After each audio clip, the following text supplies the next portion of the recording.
Baik, kita akan saya akan menambah sedikit terkait dengan uh, produk murabahah ya di lembaga keuangan syariah yang tadi sudah disampaikan. Ya, berubah ya slide-nya. Oke. Uh, Pertama terkait dengan definisi murabahah ya. Kalau kita lihat dalam beberapa definisi yang ada pada regulasi, pertama pada Fatwa DSN nomor 4 ya garis miring DSN MUI tahun 2000, akad murabahah itu adalah menjual suatu barang dengan menegaskan harga belinya kepada pembeli dan pembeli membayarnya dengan harga yang lebih sebagai dan pembeli membayarnya dengan harga yang lebih sebagai laba. Ya, jadi ada laba yang diambil dari harga pokok yang disepakati antara pembeli dan pembeli. Kemudian menurut Fatwa DSN nomor 16 tahun 2000, harga ya dalam jual beli murabahah adalah harga beli dan biaya yang diperlukan ditambah keuntungan sesuai dengan kesepakatan. Jadi ada eh, tiga komplemen ya dalam menentukan harga murabahah itu. Pertama adalah harga pokok barang tersebut ditambah dengan biaya yang dikeluarkan. Yang ketiga adalah keuntungan yang disepakati, keuntungan yang uh, dilekatkan pada harga barang tersebut sesuai dengan kesepakatan. Jadi kalau lembaga keuangan syariah menjual bertransaksi jual beli dengan nasabah gitu ya, itu ada tiga komponen ini. Pertama harga barangnya, ada biaya-biaya yang dikeluarkan ya, administrasi dan lain sebagainya, plus keuntungan yang diambil. Baik. Kemudian menurut SAK 10102 tentang akuntansi ya. Akuntansi murabahah. Murabahah adalah akad jual beli barang dengan harga jual sebesar biaya perolehan ditambah keuntungan yang disepakati ya. Dan penjual harus mengungkapkan biaya perolehan barang tersebut kepada pembeli. Jadi ada harga barang. Jadi kalau teman-teman nanti pernah bertransaksi murabahah, ada nggak di antara antum yang sudah pernah bertransaksi murabahah di bank syariah atau lembaga keuangan syariah? Sudah pernah belum? Ada yang sudah pernah? Belum, Seth. Belum ya. Jadi sesekali mungkin nggak di bank. Nggak di bank, tapi transaksi langsung. Jadi transaksi langsung ya dengan ya kalau transaksi langsung sering, tapi maksudnya dengan di lembaga keuangan syariah, baik itu bank maupun non bank. Ada? Oke, berarti belum pernah ya bertransaksi murabahah di lembaga keuangan syariah ya. Idealnya memang ada ada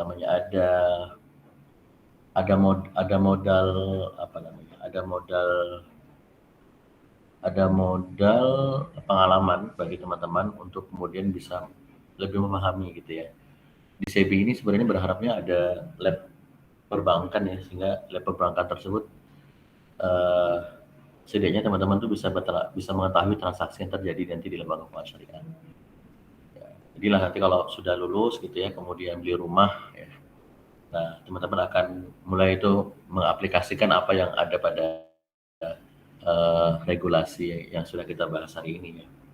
Gitu. Nanti ketika beli rumah nih, teman-teman nanti akan ada tiga pihak tuh, ada notarisnya yang melakukan legal standing ya terhadap transaksi yang kita lakukan terhadap bank. Kan bank itu bank itu adalah pihak yang membeli rumah tersebut gitu. Jadi kita transaksinya adalah ke bank karena kita melakukan pembiayaan ke bank.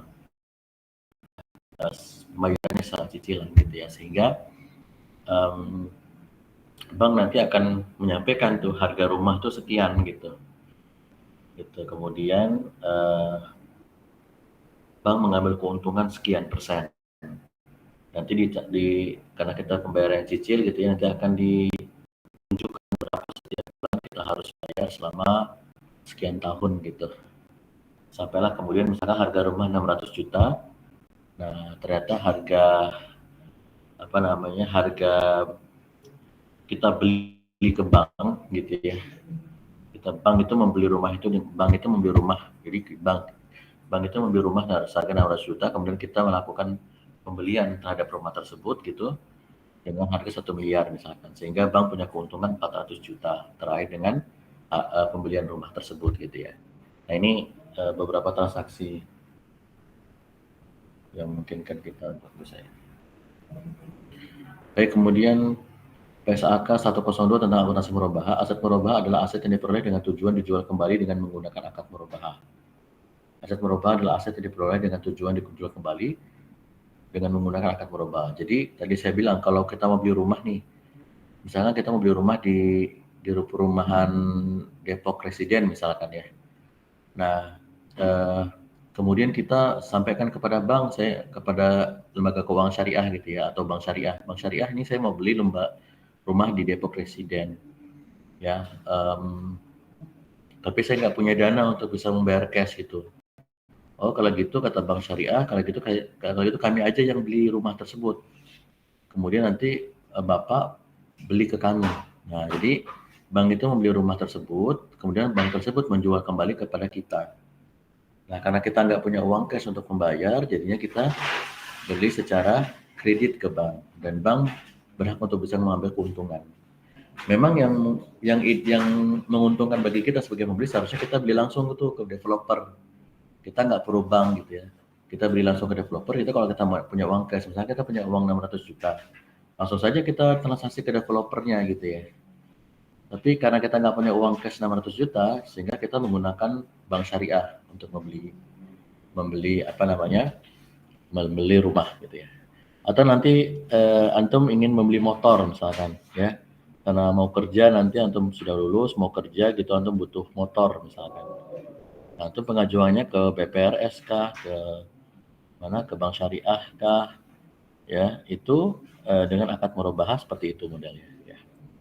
Kemudian surat edaran OJK nomor 37, pembiayaan murabahah adalah penyediaan dana atau tagihan yang dapat dipersamakan dengan itu untuk transaksi jual beli barang sebesar harga pokok ditambah margin berdasarkan persetujuan dan kesepakatan antara BPRS dengan nasabah yang mewajibkan nasabah untuk melunasi hutang kewajiban. Ini antara BPRS atau lembaga keuangan syariah ya, dengan nasabah yang mewajibkan nasabah untuk melunasi hutang kewajibannya. Kemudian menurut peraturan OJK, pembiayaan murabahah adalah pembiayaan suatu barang dengan menegaskan harga belinya kepada pembeli dan pembeli membayarnya dengan harga yang lebih sebagai keuntungan disepakati. Oke, ini definisi murabahah berdasarkan regulasi ya. Kemudian dasar hukum terkait dengan pelaksanaan murabahah ini banyak sekali. Fatwa DSN nomor 4 ya tentang jual beli murabahah, fatwa DSN nomor 13 tentang uang muka dalam murabahah gitu ya. Fatwa DSN nomor 16 tentang diskon dalam murabahah, kemudian tentang potongan dalam murabahah, fatwa DSN nomor 46 tentang potongan tagihan murabahah, fatwa DSN nomor 47 tentang penyelesaian piutang murabahah bagi nasabah yang tidak mampu membayar. Nah, fatwa ini bagi nasabah yang tidak mampu membayarnya ada fatwanya nih. Kemudian fatwa DSN nomor 17 tentang sanksi atas nasabah mampu yang menunda pembayaran gitu ya. Fatwa DSN nomor 43 tentang ganti rugi ya. Fatwa DSN nomor 48 tentang penjadwalan kembali tagihan murabahah. Fatwa DSN ini tadi pertanyaan siapa nih yang terkait dengan ketika dia nggak mampu bayar ya. Kemudian fatwa DSN nomor 49 tentang konversi akad murabahah, dan silakan Nurul Ilmi. Fatwa DSN nomor 90 tentang pengalihan pembiayaan menang murabahah gitu ya, tentang pembiayaan ultramikro ya, produk aktivitas. Ini beberapa dasar hukum terkait dengan murabahah. Kemudian berikutnya juga masih ada nih POJK tentang kualitas aset produktif dan pembentukan penyisian penghapusan aset produktif. Kemudian PSAK 102 tentang akuntansi murabahah dan pedoman akuntansi perbankan syariah. Nah inilah kira-kira dasar hukum ya dalam transaksi murabahah. Baik, pertama kita akan bahas tentang terkait umum murabahah dalam lembaga keuangan syariah. Yang pertama, lembaga keuangan syariah adalah dan nasabah harus melakukan akad murabahah yang bebas riba, ya. Tidak ada transaksi di lembaga keuangan syariah itu yang menggunakan riba, ya. Kemudian yang kedua, barang yang diperjualbelikan tidak diharamkan oleh syariat Islam.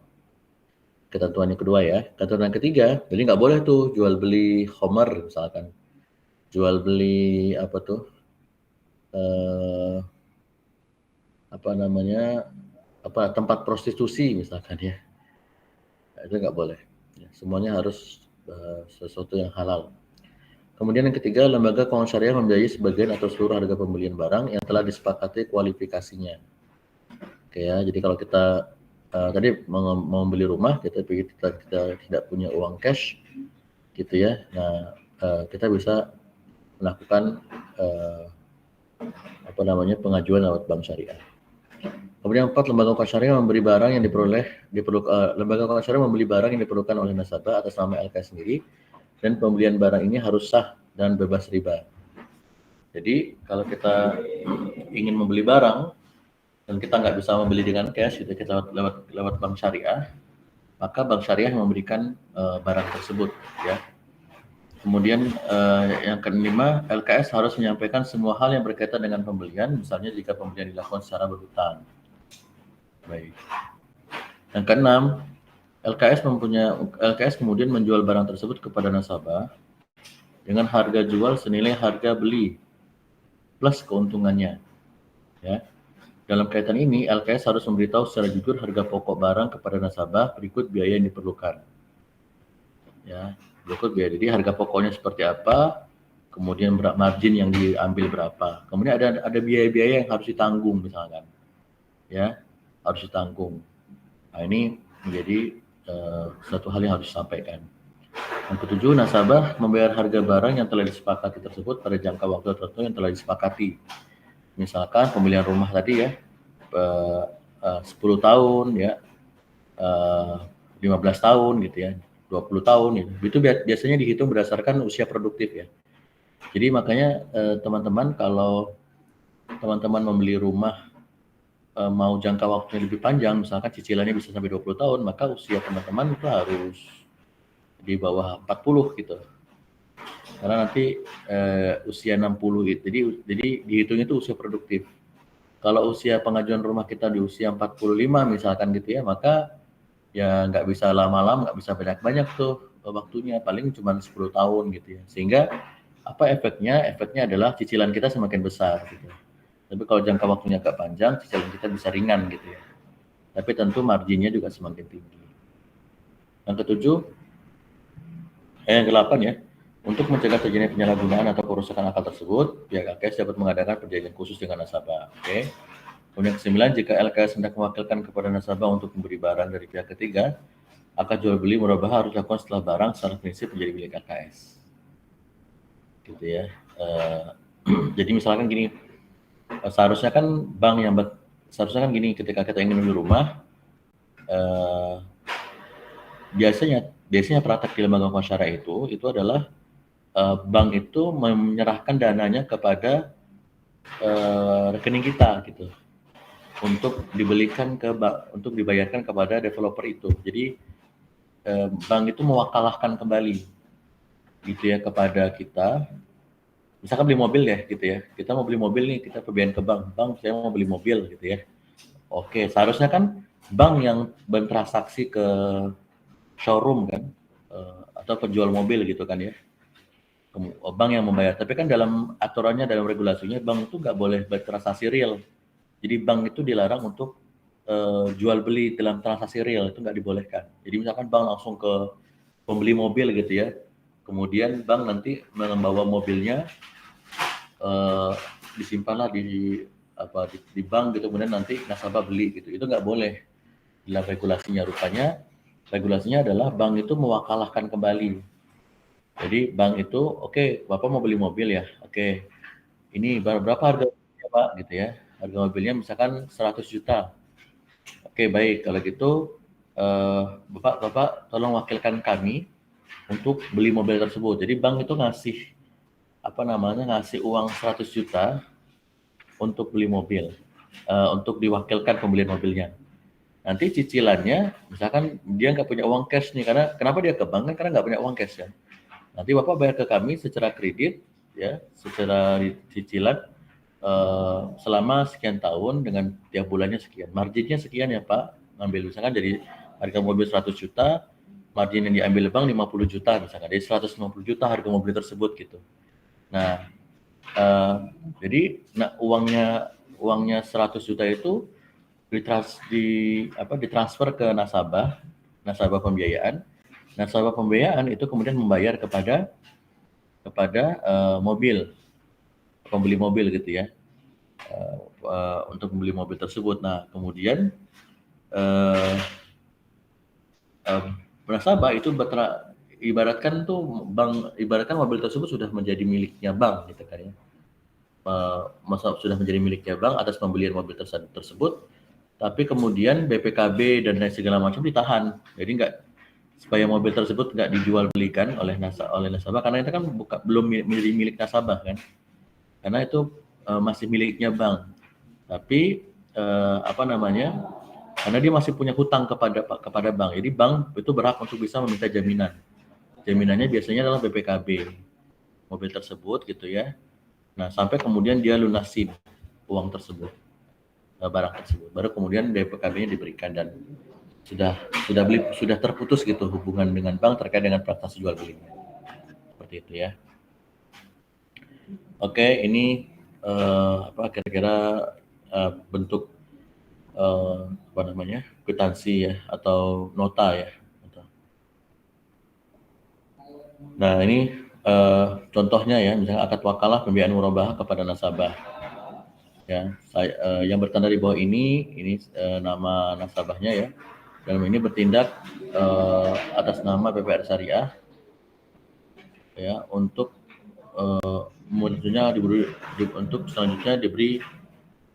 selanjutnya disebut sebagai pemberi kuasa atau bank. Ya, jadi ini banknya, ini pemberi kuasanya, memberi kuasa kepada nasabah tadi untuk melakukan pembelian. Ya.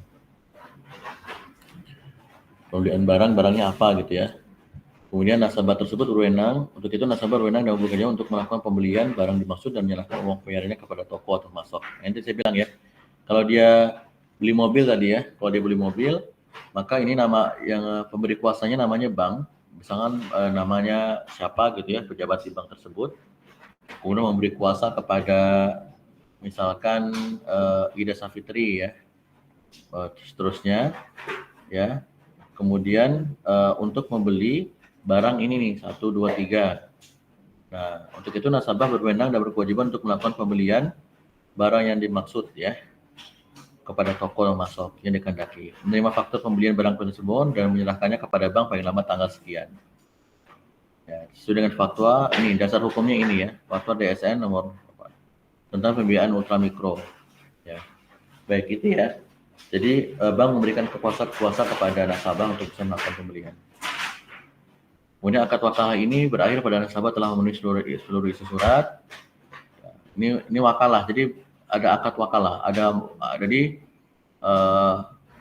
akad murabahah itu kemudian di mix dengan akad wakalah.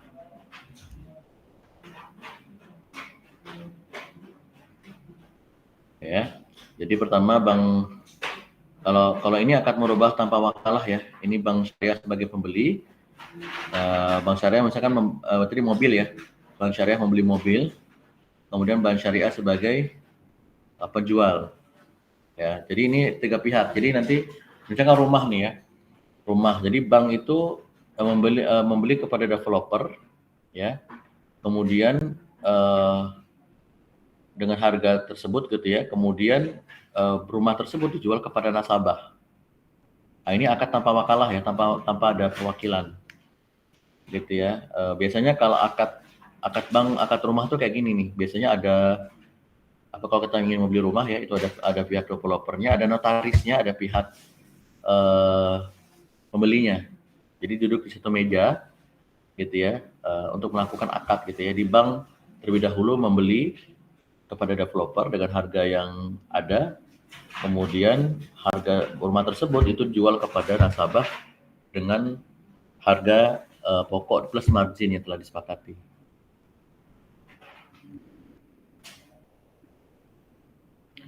Baik. Nah sekarang kalau lembaga keuangan syariah sebagai penjual ya,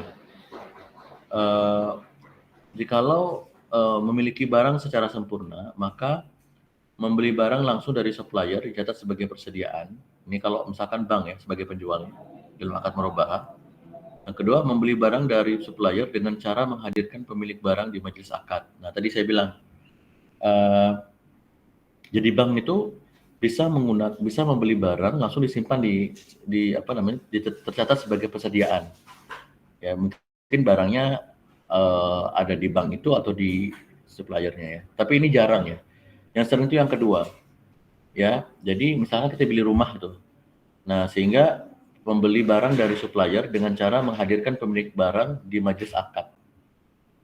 Ya, jadi ada tuh, jadi nanti teman-teman kalau beli rumah ya, setelah proses administrasi itu ada proses administrasi yang harus kita penuhi, terus ada survei ya oleh lembaga bank syariah kan ketika dia beli memastikan gitu rumah tersebut berapa sih harganya gitu ya.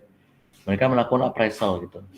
Nah, ini saya minta tolong dipahami ya walaupun saya penjelasannya agak lompat-lompat. Jadi dia melakukan appraisal. Jadi misalkan nih, Bang, saya mau kita nih sebagai pembeli rumah ya. Kita mau beli rumah second atau rumah baru. Ini jelas berbeda ya. Kalau rumah second misalkan, ini ada rumah second, kita tanya ke orang rumahnya, Pak, ini Bapak dijual berapa? Katakanlah 400 juta gitu ya. Terus karena kita nggak punya uang cash untuk bisa beli rumah per juta, kita butuh pihak ketiga gitu untuk untuk bisa membelikan rumah tersebut. Akhirnya kita mengajukan ke bank syariah. Nah, ketika kita mengajukan bank syariah kan nggak serta-merta kemudian langsung, oke Pak, saya cairkan, nggak gitu. Dia pasti akan secara administrasi dia akan mengecek ya kita ini bekerjanya di mana, gajinya berapa, punya usaha apa gitu. Dicek tuh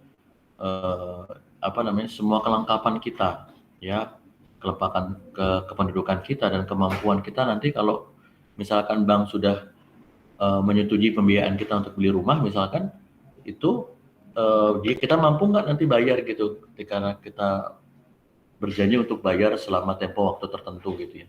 Maka dia cross check betul, dia kadang-kadang nelpon ke kantor gitu ya, dia minta slip gaji kalau kita bagi pekerja atau kalau kita usaha, dia minta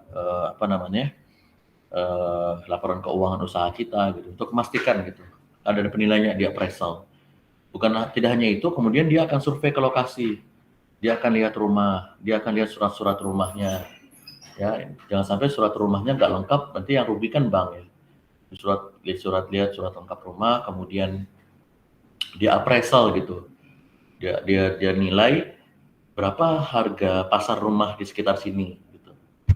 Nah kemudian kemudian nanti bank, oh ternyata kalau udah layak gitu ya dari sisi administrasi si yang mengajukan pembiayaan itu layak, kemudian dari sisi objek rumahnya itu layak gitu, lalu kemudian bank menyetujui gitu ya, bank menyetujui, oke kalau gitu Bapak pengajuan 400 juta ya, harga rumah 400 juta, tapi kami setelah penilaian kami hanya bisa mencairkan 350 juta.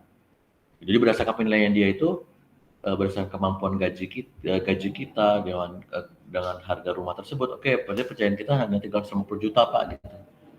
Nah, berarti kan kita harus mencari 5 jutanya lagi itu terserah kita gitu, nanti nyari seperti apa. Seperti itu. Kalau rumah baru juga demikian. Nah, nanti pada saat akad ya, oke, sudah setujui semuanya, kita setuju, bank setuju gitu ya. Penjual rumah setuju, lalu kemudian kita dipertemukan dalam majelis akad gitu. Nah, di situ ada tambah satu lagi tuh, tambah notaris biasanya. Tambah notaris yang yang melegalkan hitam putih ya transaksi kita antara tiga pihak ya. Kita pembeli, bank sebagai kita yang mengajukan pembiayaan, bank sebagai pemberi pembiayaan, dan penjual rumah ya, penjual atau developer rumah gitu ya. Nah, kemudian kita melakukan transaksi jual beli. Itu kira-kira yang terjadi ya teman-teman semua. Kemudian Yang kedua, memiliki barang secara prinsip. Ini fatwa DS, aturannya fatwa DSN nomor 4. Yaitu bank membeli via media, email, WA, telepon kepada supplier, kemudian dijual kepada nasabah. Ya. Kemudian wakalah mu'alaq, ya, fatwa DSN nomor 119, akad murabahah terjadi setelah nasabah membeli barang. Bukti pembelian barang diserahkan oleh nasabah paling lama 15 hari setelah laksana. Nah ini tadi ya, mazhab Imam Syafi'i membolehkan perpindahan kepemilikan itu terjadi dengan ijab kabul. Jadi apa namanya, tadi ya, ada juga modelnya adalah nasabah sudah membeli barang tersebut gitu. Ya. Akad murabahah terjadi setelah nasabah membeli barang. Setelah membeli barang, kemudian dia mau melakukan apa namanya, pembiayaan ke bank, lalu bank kemudian membeli barang tersebut dengan kita harus membayarnya dengan cicilan. Saya izin sebentar ke kamar mandi ya. Kita lanjut lagi. Izin 5 menit. Baik, Ustaz.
Assalamualaikum.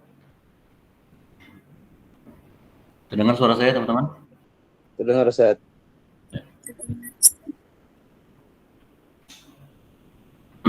Baik, kita lanjutkan ya. Jadi berikutnya adalah pembiayaan ultramikro at-tamwil lil hajah al-mutahanahiyat ya, as-sughra. Jadi berdasarkan prinsip syariah nomor 119. Garis miring DSN MUI garis miring 2 Romawi garis miring 2018. Jadi ada yang disebut dengan pembiayaan ultramikro adalah pembiayaan yang diberikan oleh lembaga keuangan syariah kepada nasabah yang membutuhkan sekumpulan barang dan atau jasa yang nilainya sangat kecil, dalam kurung ultramikro, dan beragam jenisnya. Ya. Baik. Kemudian ada ketentuan murabahah kepada nasabah. Pertama, nasabah mengajukan permohonan dan perjanjian pembelian suatu barang atau aset kepada LKS. Yang kedua, jika LKS menerima permohonan tersebut, ia harus membeli dahulu aset yang dipesannya secara sah dengan pedagang. Ya. Kemudian LKS menawarkan aset tersebut kepada nasabah dan nasabah harus menerima ya atau membelinya sesuai dengan perjanjian yang telah disepakatinya, karena secara hukum perjanjian tersebut mengikat. Kemudian kedua belah pihak harus membuat kontrak jual beli. Tadi ya, ini contohnya misalkan kita membeli rumah gitu ya. Nah, yang harus dilakukan oleh LKS adalah LKS melakukan pembelian kepada developer ya dengan sah. Tapi saya lagi bank harus memastikan gitu keamanan dari transaksi yang dilakukan. Baik, itu ya, itu terkait dengan ketentuan murabahah kepada nasabah. Kemudian ketentuan tentang uang muka, ya. Dalam akad penyaluran dana murabahah, LKS dibolehkan untuk meminta uang muka apabila kedua belah pihak bersepakat. Ya, baik urubun ya, jual beli dengan uang muka itu boleh. Kemudian besar uang muka ditentukan berdasarkan kesepakatan. Misalkan gini, kita mau beli rumah gitu ya. Rumah baru misalkan ke developer, maka developer biasanya minta DP gitu, tanda jadi. Artinya rumah tersebut itu tidak akan ditawarkan kepada orang lain. Jadi misalkan dari rumahnya rumah komplek gitu ya, dari segi klaster gitu. Kita klasternya A2 nomor 8 misalkan nomor rumahnya. Kita tertarik nih dengan A2 nomor 8. Nah, kalau kita memang niat untuk beli, ya, karena kan prosesnya masih panjang nih yang kita lakukan ya, proses administrasi, proses pencarian dana gitu kan. Maka bank minta uang DP gitu. Tapi uang DP tersebut kalau di lembaga keuangan syariah ya tergantung nih uang DP tersebut bisa kan diberikan kepada developer tersebut gitu ya. Jadi biar rumah itu nggak dijual, nggak ditawarkan kepada pihak yang lain. Nah, biasanya nanti DP tersebut nanti kalau nggak jadi itu akan bisa dikembalikan kembali kepada nasabah. Nah, ini tergantung kesepakatannya. Kemudian jika nasabah membatalkan akad murabahah, nasabah harus memberikan ganti rugi real kepada LKS dari uang muka tersebut. Ya. Jadi misalkan tadi kalau kita sudah sepakat gitu kan membeli, kemudian bank sudah melakukan pembelian kepada objek transaksi murabahah tersebut.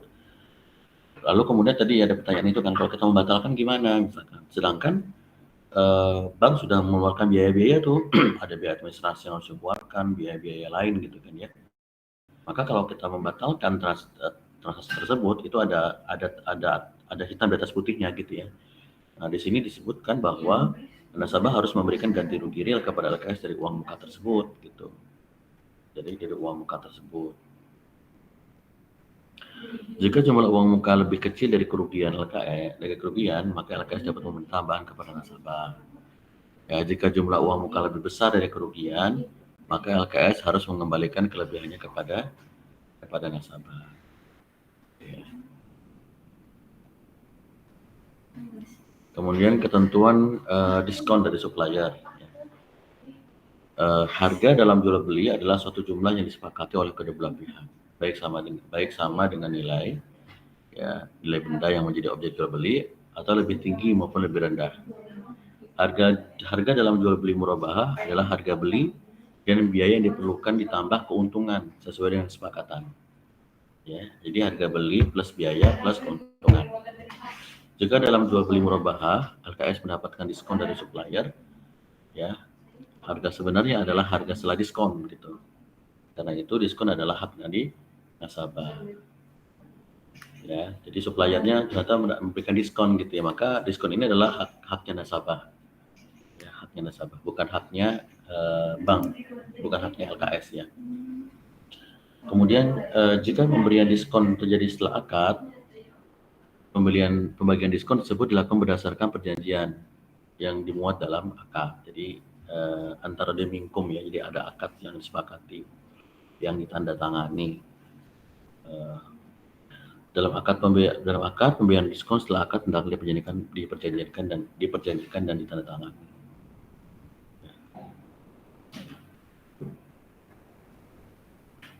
Baik, sejauh ini ada yang ingin didiskusikan, dipersilakan.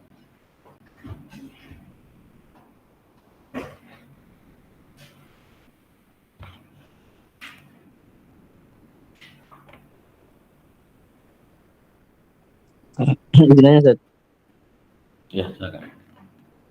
berarti yang kita yang harus kita bayarkan kalau kita gagal melanjutkan pembiayaan murabahah ke bank itu sebagai ganti buat duit administrasi yang dikeluarkan sama bank, Ustaz ya? Iya, betul. Jadi kan ada biaya yang jadi gini. Kan tadi misalkan kita beli rumah gitu ya. Kita akan mengajukan kepada bank. Bank gitu, kita ingin beli rumah nih. Rumahnya di sini harganya sekian gitu. Nah, bank tentunya kan oke, kalau gitu bank ingin cross check kan. Tadi saya bilang prosesnya kan ada beberapa proses tahapan yang harus mereka lakukan ya, mulai dari dia ngecek ke kemampuan individu yang mengajukan, nih kita yang mengajukan. Dimulai kita nih dari sisi kemampuan finansialnya, likuiditasnya kita mampu nggak nih? Kalau misalkan bank membelikan barang tersebut, lalu kemudian kita bayar cicil, mampu nggak gitu kan? Nah, dicek di situ, jadi dicek segala hal terkait dengan administrasi kependudukan kita dan segala macamnya. Dicek tidak hanya dari sisi administrasi, tapi juga dia akan survei tuh ke lokasi usaha kita, terus pekerjaan kita, secara langsung atau tidak langsung ya, kepada rekan kerja kita, kepada atasan kita gitu. Memastikan bahwa kita ini memang sesuai dengan apa yang ada tertera dalam administrasi dan dinyatakan bankable gitu ya. Nah, dari sisi itu. Kemudian dari sisi objek murabahahnya gitu. Objek murabahahnya ini biasanya sih kalau di rumah-rumah baru ya, perumahan baru itu dia sudah kerjasama, jadi perumahan tersebut sudah kerjasama dengan bank. Artinya bank itu sudah memberikan kepercayaannya kepada developer tersebut untuk bisa melakukan transaksi jual beli gitu kan ya. Tapi kalau belum misalkan, maka bank akan minta tuh, akan survei ke lokasi ya, akan diminta surat-surat rumahnya, memastikan rumah tersebut memang aman secara objek gitu. Sehingga nanti kalau bank sudah membeli rumah tersebut ya enggak rugi gitu bank itu gitu ya. Sudah dicek masalah harganya berapa sih kelayakan beli rumah tersebut gitu ya. Kalau itu rumah yang tidak ada kerjasamanya dengan bank tersebut ya, atau katakanlah rumah second gitu kalau kita beli, dia akan ngecek, dia akan appraisal sampai kemudian harga rumah second ini sekian gitu.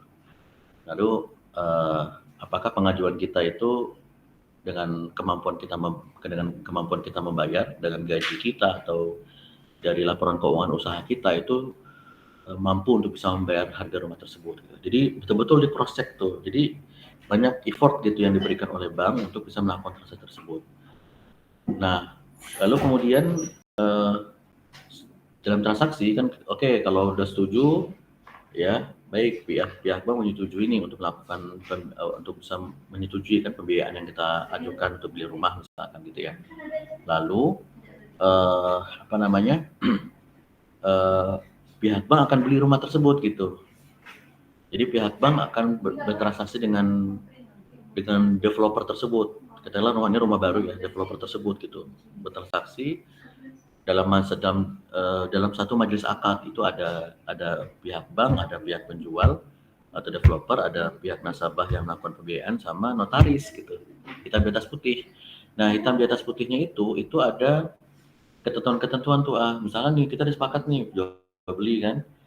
Nanti nanti ini ada pembahasan di berikutnya. Ada pada saat kita sudah deal gitu, sudah tanda tangan, ya tiba-tiba dalam 1-2 bulan gitu ya. Kan kalau udah sepakat udah tanda tangan, udah tanda tangan transaksi kan, hitam di atas putih tuh. Gitu, untuk beli rumah tersebut. Maka di situ ada ketentuan-ketentuannya tuh yang harus disepakati antara pihak-pihak yang berakad gitu. Misal rumah ini kita nggak bisa mampu membayar gitu. Kita nggak mau bayar, di situ dikasih tahu tuh 3 bulan tidak bayar cicilan gitu ya, maka akan dapat teguran, akan akan di cross check kenapa nggak bisa bayar. Nanti berikutnya tuh ada langkah-langkahnya. Kalau di bank konvensional itu langsung penalti dan tentu banyak effort yang harus dilakukan. Tapi kalau bank syariah itu tidak langsung penalti, tapi ada tahapan-tahapan yang mereka lakukan sampai dengan tahapan restrukturisasi. Misalkan, Bapak ternyata nggak mau bayar dengan cicilan sekian ya, kalau gitu kita restrukturisasi menjadi cicilannya menjadi lebih rendah misalkan. Terus jangka waktu cicilan lebih panjang gitu ya. Nah, itu cara-cara bank syariah agar kita harus bisa tetap membayar. Tapi kalaupun tidak mampu misalnya gitu ya, akhirnya bank itu bisa melelang rumah tersebut. Jadi bank itu bisa melelang rumah tersebut, artinya kan kita rugi kan, kita sebagai nasabah yang membeli rumah kan sudah bayar rumah, ya kita menikmati jasa menikmati kebermanfaatan rumah tersebut, tapi rumah tersebut tidak jadi milik kita, jadi bank langsung menyita rumah tersebut. Bank menyita rumah tersebut, artinya kan dia kan milik bank kan. Jadi kan rumah tersebut kan milik bank, karena yang melakukan pembelian itu bank, kita kita belum memiliki secara penuh karena rumah tersebut masih sifatnya masih hutang gitu, kita masih punya cicilan ke bank. Makanya surat-surat sertifikat segala macam ini ditahan di bank gitu. Begitu. Nah, kalau kita tidak mau bayar, ya dengan tidak mampu bayar, maka atau membatalkan kalau pembatalan perjanjian pembelian misalkan gitu ya. Nah, itu ada klausulnya tuh, ada klausul yang disepakati. Makanya ketika nanti kita transaksi itu ada poin A, poin B, poin C, sekian nomor gitu ya, sekian pasal ya yang ditandatangani oleh kita dan pihak-pihak yang berakad. Itu ada klausul-klausul disepakati. Misalnya kita membayar, misalnya kita tiba-tiba dalam perjalanannya kita membatalkan perjanjian pembelian, nah itu ada klausulnya, misalnya ada denda atau ada apa yang diberikan gitu ya, ada sanksi lah intinya. Sanksi itu kan nanti ada fatwanya, ada regulasinya yang dibolehkan agar sang pembeli itu serius gitu, jadi nggak main-main gitu dengan pihak bank. Itu ternyata itu dibolehkan. Nanti kita akan bahas di slide berikutnya ada kayak gitu ya. Nah, kalau dia nggak mampu bayar itu ada sampai dengan tahap tertentu dia nggak bisa bayar, maka rumah tersebut bisa disita oleh bank, kemudian bank bisa menjual dengan pihak lain gitu ya, dengan kemudian hal-hal lain yang mengikut padanya itu menjadi kewajiban yang harus dituntaskan oleh penjual dan pembeli gitu ya. Gitu kira-kira. Siapa nanya aja? Ya. Jadi ada klausul-klausul nanti disepakati jadi dalam perjanjian tersebut. Makanya ini kan secara ini ada dua ya, ada hukum positif ya. Jadi kita lihat aturan di atasnya tuh ya, peraturan yang membingkai payung hukum transaksi murabah ini, maupun hukum secara fikih gitu ya. Secara fikih dibingkai dalam fatwa MUI gitu ya, dan fatwa DSN gitu ya. Itu menjadikan transaksi ini menjadi transaksi yang aman ya bagi pihak-pihak yang bertransaksi. Baik, nanti ada slide berikutnya. Kita lanjutkan sedikit ya. Kemudian ketentuan tentang utang ya. Secara prinsip penyelesaian hutang nasabah dalam transaksi murabah tidak ada kaitannya dengan transaksi lain yang dilakukan nasabah dengan pihak ketiga atas barang tersebut ya. Jadi jika nasabah menjual kembali barang tersebut dengan keuntungan atau kerugian, ia tetap berkewajiban untuk menyelesaikan hutangnya kepada LKS. Tapi biasanya nanti di mana biasanya ada dokumen-dokumen legal yang ditahan gitu kan ya oleh LKS gitu karena barang tersebut belum menjadi hak sepenuhnya bagi nasabah karena masih ada kewajiban hutang yang diberikan gitu ya. Tapi tetap misalkan ternyata barang tersebut dijual gitu ya secara diam-diam misalkan ya, karena nggak tahu juga secara diam dia telah menjual kepada pihak ketiga gitu ya. Maka yang melunasi ya maka tetap saja pembayaran terhadap LKS dilakukan gitu. Baik itu jual untung maupun jual rugi gitu ya, maka ada kewajiban untuk berkewajiban untuk menyelesaikan hutangnya kepada LKS. Berikutnya, jika nasabah menjual barang tersebut sebelum masa angsuran berakhir, maka ia tidak wajib segera melunasi seluruhnya. Jika penjualan barang tersebut menyebabkan kerugian, nasabah tetap harus menyelesaikan hutangnya sesuai dengan kesepakatan awal, maka ia tidak boleh memperlambat pembayaran angsuran atau meminta kerugian itu diperhitungkan.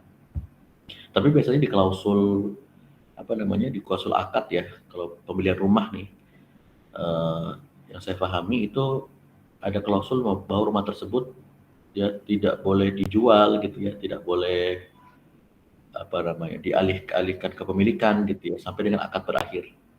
Ada klausul di situ ya antara pihak bank dan pihak LKS dengan pihak nasabah.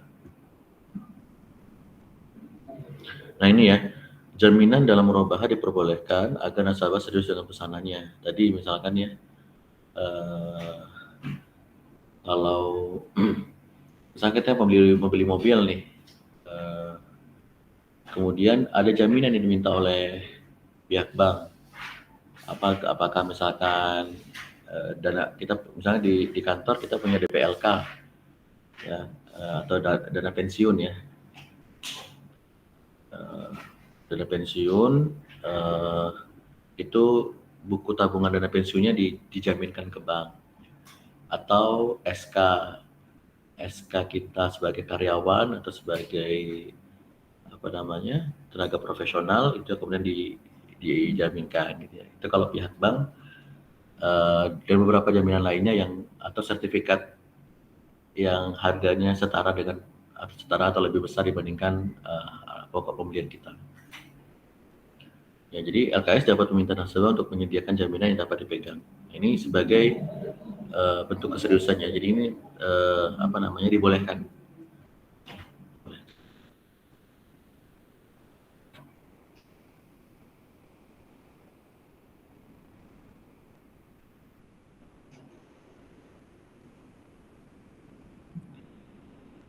Ini landasan syariahnya terkait dengan jaminan. Dari Aisyah radhiyallahu anha berkata bahwasanya Rasulullah SAW membeli makanan dari seorang Yahudi dengan menggadaikan baju besinya. Maka dibolehkan ya sebagai jaminan terkait dengan transaksi yang dilakukan.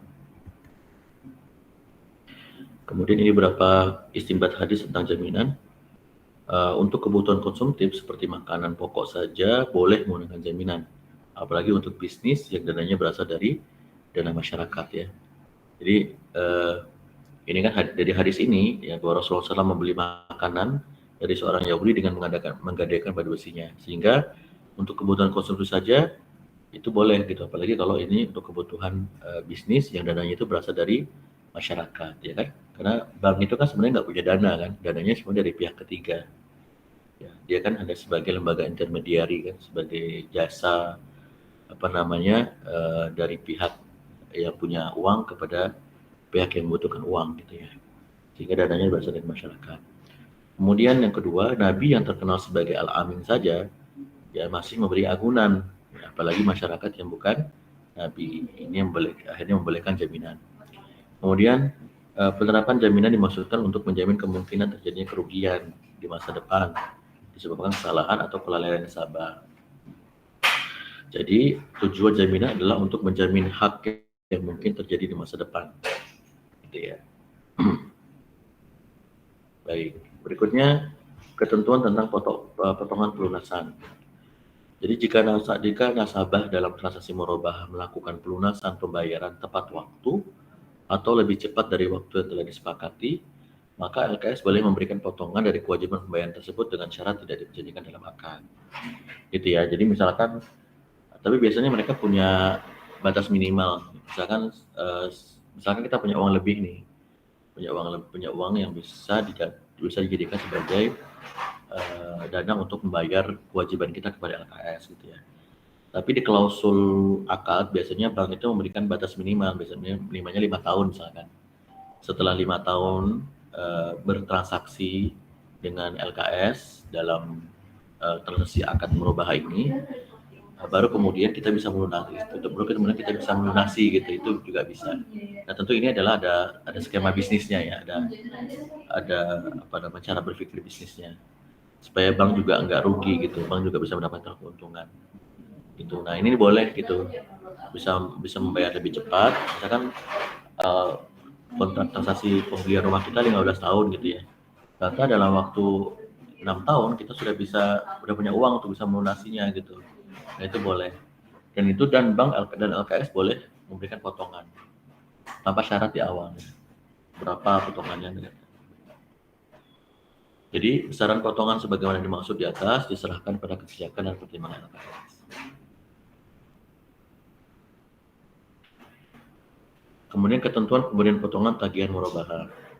LKS boleh memberikan potongan dari total kewajiban pembayaran kepada nasabah dalam transaksi akad murabahah yang telah melakukan kewajiban pembayaran cicilannya dengan tepat waktu dan nasabah yang mengalami penurunan kemampuan pembayaran. Ya, jadi ini tadi saya bilang ya, misalkan dalam perjalanannya ternyata misalkan dia kena COVID ya, kayak kemarin nih misalkan masa-masa COVID gitu ya, banyak orang yang kemudian secara kemampuan ekonominya mengalami penurunan. Ya misalkan gajinya dipotong jadi 50% gitu ya, atau dia hanya mendapatkan gaji sebanyak 20% atau di PHK gitu. Nah pihak LKS itu punya kebijakan ya untuk mengurangi, untuk memberikan keringanan, memberikan potongan dari total kewajiban pembayaran. Misalnya selama masa COVID berlangsung gitu ya, itu bisa, dan itu banyak sekali dilakukan oleh Bank Syariah di masa-masa COVID kemarin ya. Tentu ini berdasarkan potongan tersebut berdasarkan kebijakan pada LKS masing-masing ya, berdasarkan kemampuan ekonominya. Dan pemberian potongannya tidak diperjanjikan dalam akad gitu ya. Seperti itu ya. Jadi kondisi-kondisi tertentu LKS itu bisa memberikan kebijakan kepada nasabah untuk melakukan pemotongan dari total kewajiban pembayaran. Contoh yang real terjadi selama masa COVID kemarin gitu ya, seperti itu. Ada banyak PHK yang terjadi, banyak potongan pendapatan gitu ya dari perusahaan tempat dia bekerja. Atau kedua, mungkin tadi ya, mungkin dalam perjalanan waktu dia sakit, kemudian tidak bisa bekerja lagi gitu ya. Nah ini ada kebijakan tertentu. Kemudian ketentuan tentang penjadwalan kembali tagihan murabahah. Jadi pembebanan biaya administrasi dalam proses penjadwalan kembali adalah biaya real. Panjangan masa pembayaran harus didasarkan kesepakatan kedua belah pihak. Jadi misalkan tadi ya, ini ada kasus-kasus tertentu kan. Misalkan mereka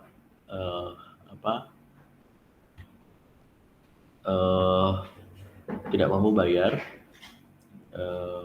punya kendala dalam pembayaran gitu. Nah maka lembaga keuangan syariah itu bisa melakukan konversi ya,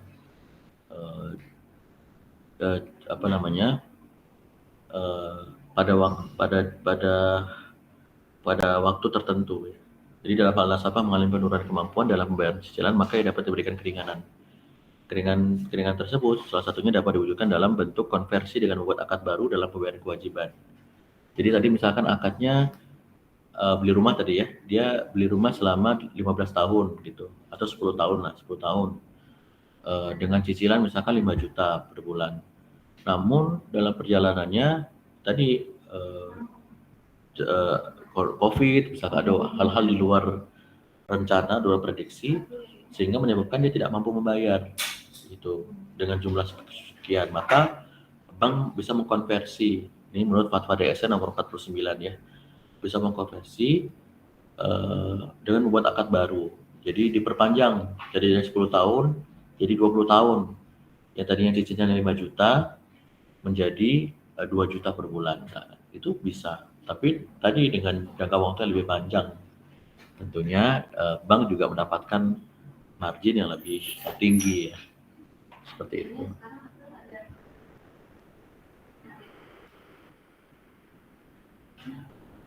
Baik, pertama ketentuan tentang konversi akad murabahah. Akad murabahah dihentikan dengan cara ya, objek murabahah dijual oleh nasabah kepada LKS dengan harga pasar. Ya, jadi misalkan tadi ya, ini bahasanya kan dia nggak mampu membayar gitu ya. Akhirnya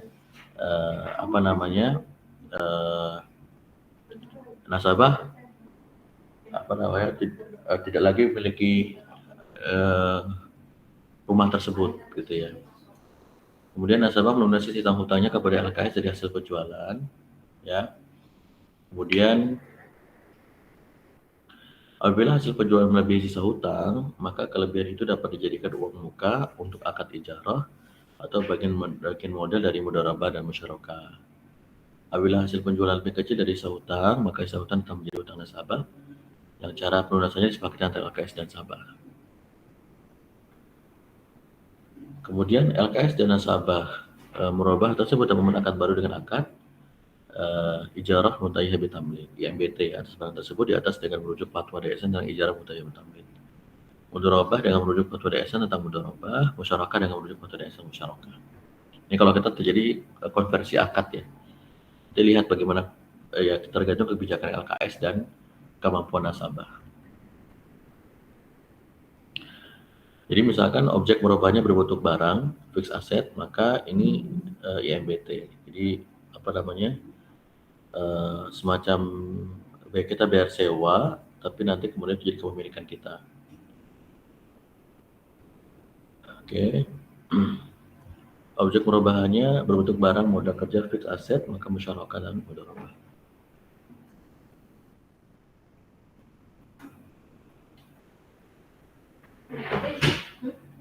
Baik, ada yang ingin didiskusikan sebelum lanjut? Silakan.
Baik, berikutnya ketentuan tentang pengalihan pembiayaan murabahah antara lembaga keuangan syariah. Ya, pengalihan utang pembiayaan murabahah atas inisiatif nasabah boleh dilakukan dengan menggunakan akad hawalah bil ujrah, mumu ya, atau musyarakah mutanafisah atau IMBT, dan tidak boleh menggunakan akad murabahah kembali karena termasuk PO-nya. Ya. Nah ini pembiayaan take over dari bank syariah ke bank yang syariah lainnya itu dibolehkan menurut fatwa DSN nomor 90 garis miring DSN MUI tahun 2013 tentang pengalihan pembiayaan murabahah antar LKS.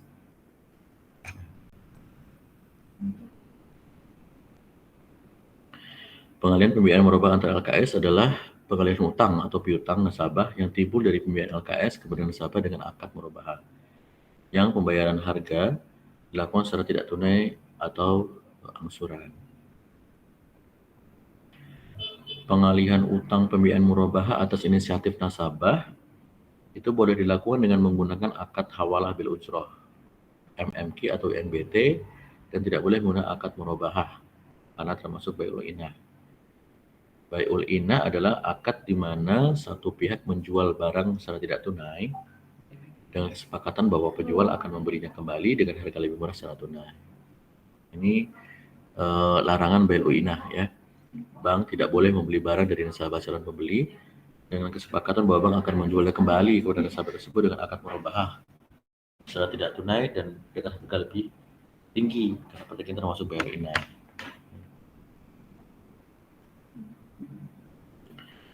Berikutnya ketentuan tentang penundaan pembayaran.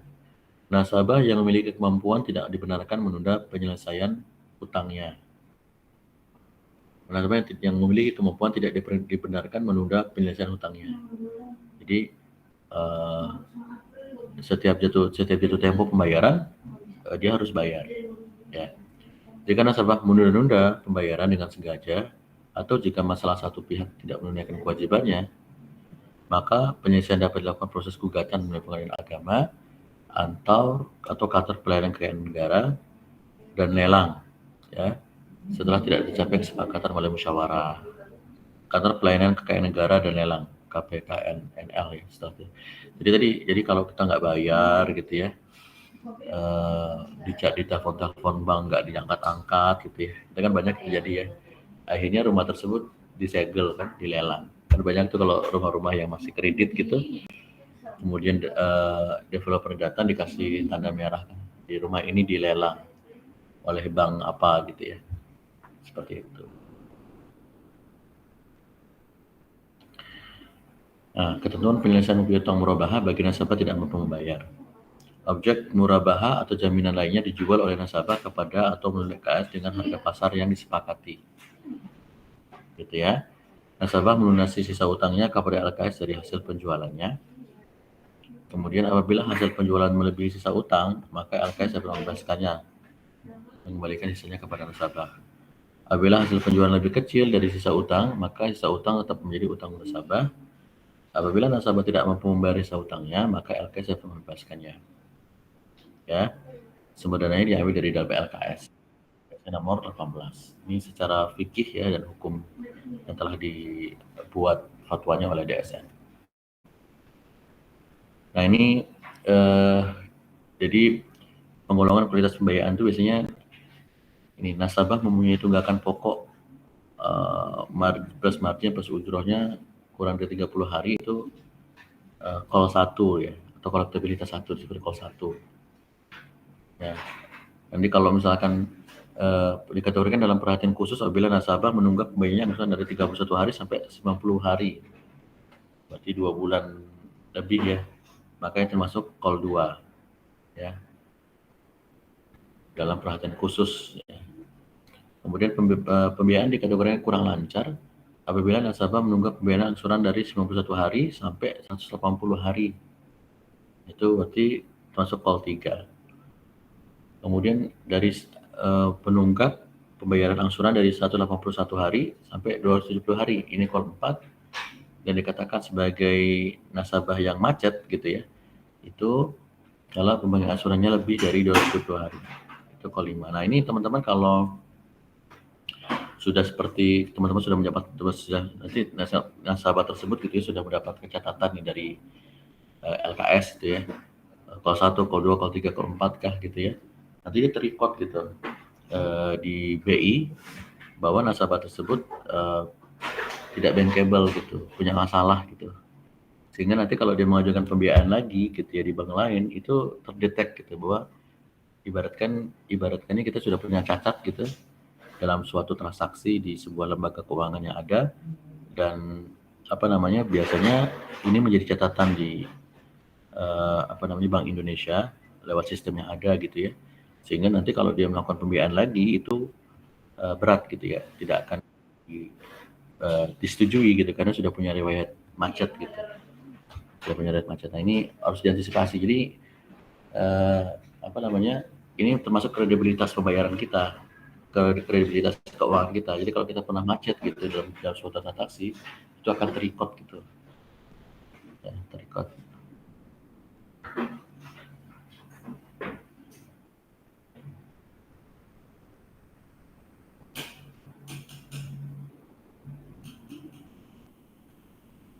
Baik.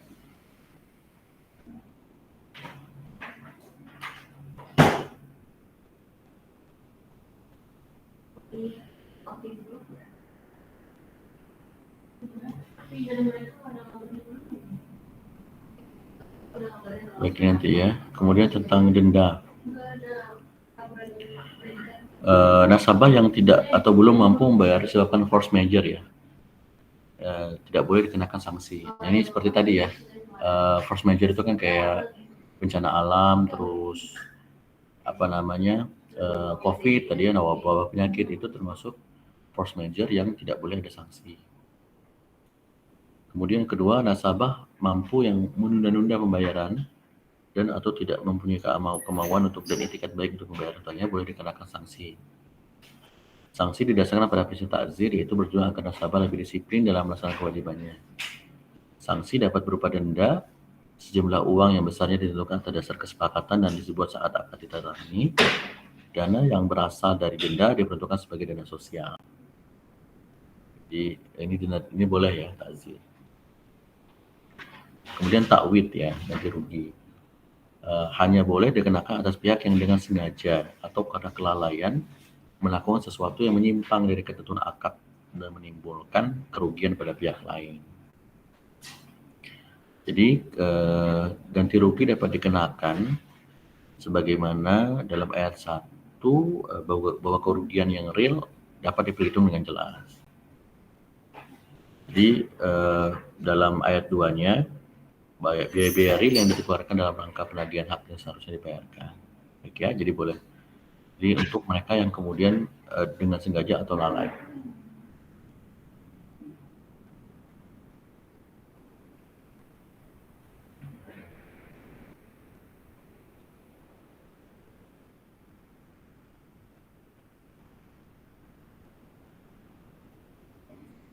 Oke.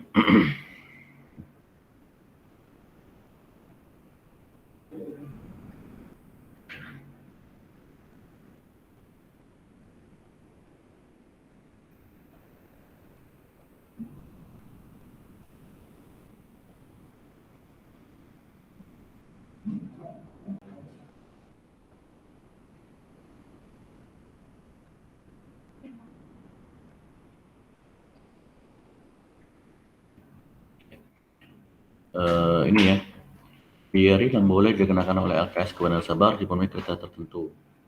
Kriteria berikut ya. Biaya real itu misalkan biaya komunikasi, biaya surat menyurat, biaya perjalanan, biaya jasa konsultasi, biaya jasa notaris, ya, biaya perbajakan, biaya lembur dan kerja. Ya. Ini apa namanya, seperti ganti rugi ya yang telah dikeluarkan oleh bank ya atas transaksi yang terjadi.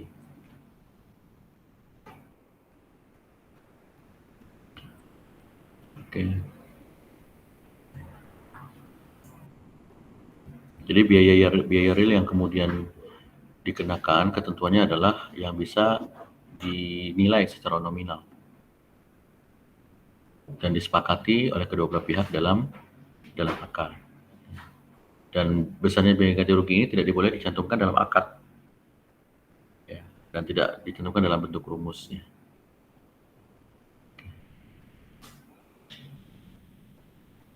Ini perbedaan akad murabahah dengan kredit konvensional. Pertama, akad murabahah itu transaksi jual beli ya, sehingga adanya harga pokok dan harga jual. Kalau dalam konvensional itu transaksinya meminjamkan uang sehingga adanya bunga. Ini bedanya ya teman-teman ya. Kemudian pembiayaan pengadaan barang ya, hanya untuk barang jual beli kan ada barang ya. Sedangkan pembiayaan pengadaan kalau di konvensional bisa pembiayaan pengadaan barang dapat juga untuk biaya operasional gitu. Intinya uang, jadi bentuknya adalah uang. Sumber barang yang dibiayai tidak boleh diutangkan dengan syariah. Kalau di konvensional tidak bebas gitu ya. Kemudian dilarang dengan adanya kenaikan harga jual apabila telah disepakati bersama LKS. Kemudian komisioner dimungkinkan adanya kenaikan suku bunga tanpa harus ada persetujuan nasabah. Ya. Jadi kalau akad murabahah itu sudah fix gitu, biaya yang sudah kita bayarkan harus sudah ketahui berapa cicilan yang harus kita bayarkan setiap bulannya. Kalau bank konvensional dia ada faktor bunga suku yang sehingga bisa mempengaruhi harga barang.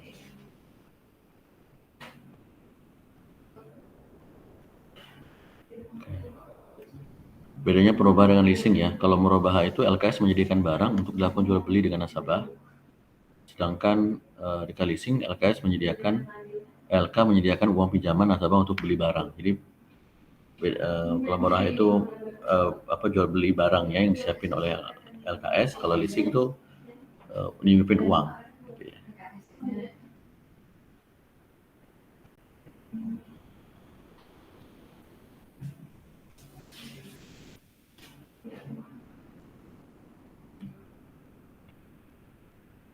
Prosedur dalam transaksi murabahah. Murabahah dapat dilakukan berdasarkan pesanan atau tanpa pesanan. Dalam murabahah berdasarkan pesanan, LKS melakukan pembelian barang setelah ada pemesanan dari nasabah. Jadi sudah saya jelaskan di awal-awal ya. Akad murabahah memperkenalkan penawaran harga yang berbeda sebelum akad murabahah dilakukan. Namun jika akad tersebut telah disepakati, maka hanya ada satu harga. LKS bertindak sebagai penyedia dana dalam rangka memberikan barang dan nasabah sebagai pihak pembeli barang. Gitu ya. Barang yang menjadi aset murabahah harus secara jelas diketahui kuantitas, kualitas, harga perolehan, dan spesifikasinya. Barang yang menjadi aset murabahah harus sudah wujud dan sudah tersedia atau siap pakai di stok ya pada saat akad. Kemudian harga perolehan aset murabahah harus diberitahukan kepada nasabah. LKS dalam melakukan pendapatan murabahah dapat menggunakan metode anuitas atau metode proporsional. Jadi teman-teman spesifikasi barang yang mau kita beli itu jelas gitu. Kalau beli rumah maka luasnya berapa, ya harganya berapa, dan luas bangunannya berapa, luasannya berapa, itu sudah kita ketahui bersama dan disepakati bersama.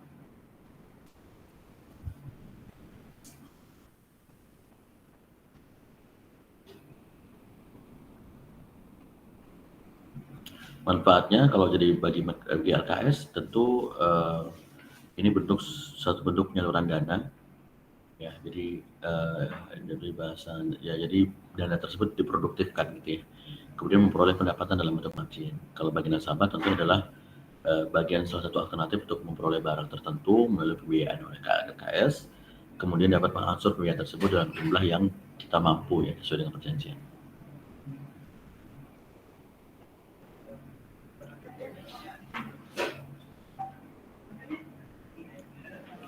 Nah, ini berapa risiko dan mitigasi risikonya. Jika fluktuasi harga komparatif terjadi bila harga suatu barang di pasar naik gitu ya, setelah LKS itu membelikannya, maka LKS tidak bisa mengubah harga jual beli tersebut. Ya, makanya mitigasi risikonya adanya uang muka atau DP dari nasabah. Ya. Kemudian penolakan nasabah, barang yang dikirim ditolak ya oleh nasabah karena rusak atau tidak sesuai dengan spesifikasi barang yang dia pesan, maka mitigasi risikonya adalah jika nasabah menolak barang yang sudah dipesan, maka kerugian real LKS maka dapat dibayar dari uang muka. Atau jadi DP ini sebenarnya untuk menanggulangi risiko-risiko yang ada tadi. Dijual karena murabahah bersifat jual beli dengan hutang, maka ketika kota kita nanti barang itu jadi milik nasabah. Nasabah bebas melakukan apapun terhadap aset milik tersebut, termasuk untuk jualnya. Jika terjadi demikian, risiko untuk investasi dan default akan besar. Maka dilakukan 5C ya. Ini penilaian bank ya, kolateralnya di karakternya di cross check ya, kolateralnya di cross check ya. Dan berikutnya kemudian ada jaminan yang kuat ya. Jadi misalkan surat pendaratnya ditahan dulu di bank sampai kemudian nanti ini untuk mencegah tadi ya barang tersebut wan prestasi. Kemudian penyerahan dana tidak sesuai dengan akad, hindari misalkan dia pembeliannya buat rumah gitu, atau biasanya katakanlah buat mobil gitu ya, tapi ternyata tidak diberikan buat mobil, ini berarti penyalahgunaan akad ya.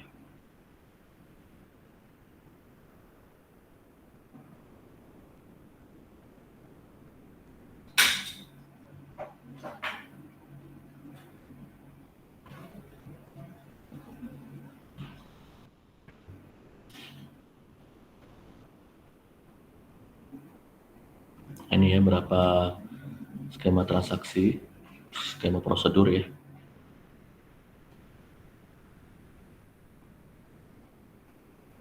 Halo, bisa disimak suara saya?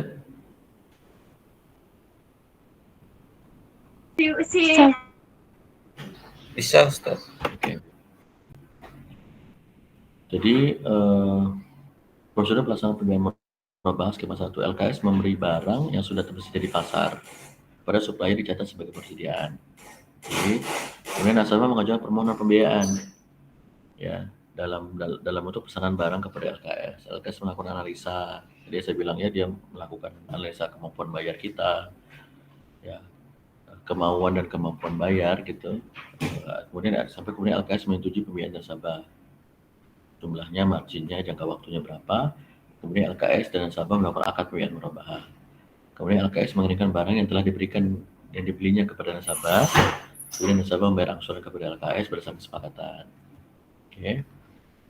Dalam skema 2 itu nasabah mengajukan permohonan pembiayaan dalam bentuk pesanan barang kepada LKS. Lalu kemudian LKS melakukan analisa kembali ya, kemauan untuk membayar gitu ya. Ada regulasi yang ada SOP yang harus dilakukan oleh LKS gitu ya. Sampai kemudian LKS menyetujui pembiayaan nasabah melalui jumlah, margin, jangka waktu. Kemudian LKS dan nasabah melakukan akad pembiayaan murabahah. LKS memesan kepada supplier barang yang dibutuhkan oleh nasabah.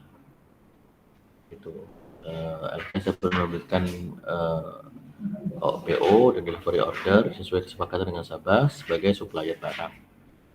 Kemudian LKS membayar pembelian barang ke rekening supplier yang ada di LKS atau mentransfernya ke rekening supplier di bank lain. Kemudian supplier atas nama LKS mengirimkan barang yang telah dipesan kepada nasabah. Nasabah membayar angsuran LKS berdasarkan kesepakatan untuk jumlah waktu tertentu.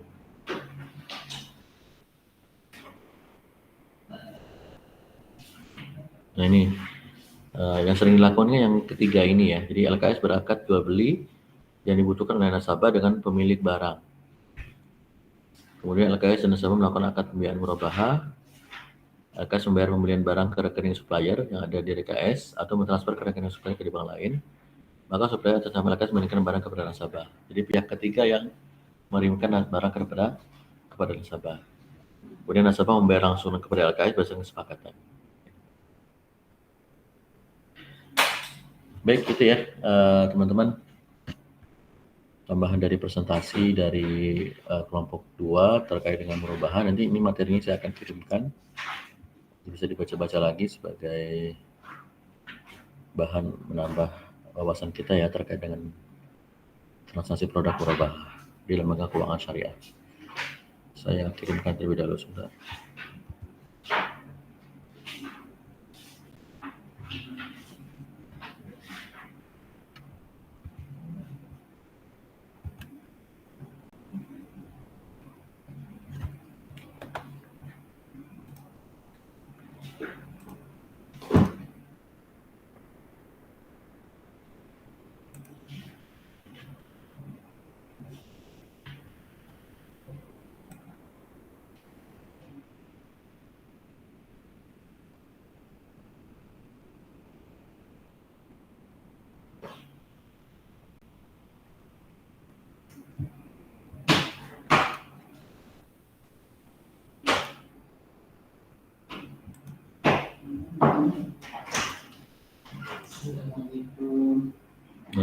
Baik, ada pertanyaan teman-teman sebelum ditutup untuk pembahasan mata kuliah kita yang pertama ini?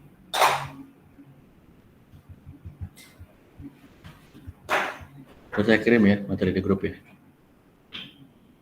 Oke, kalau tidak ada, kita masuk lagi nanti di pukul 10.40 ya, atau 10.35 deh, sekitar 16.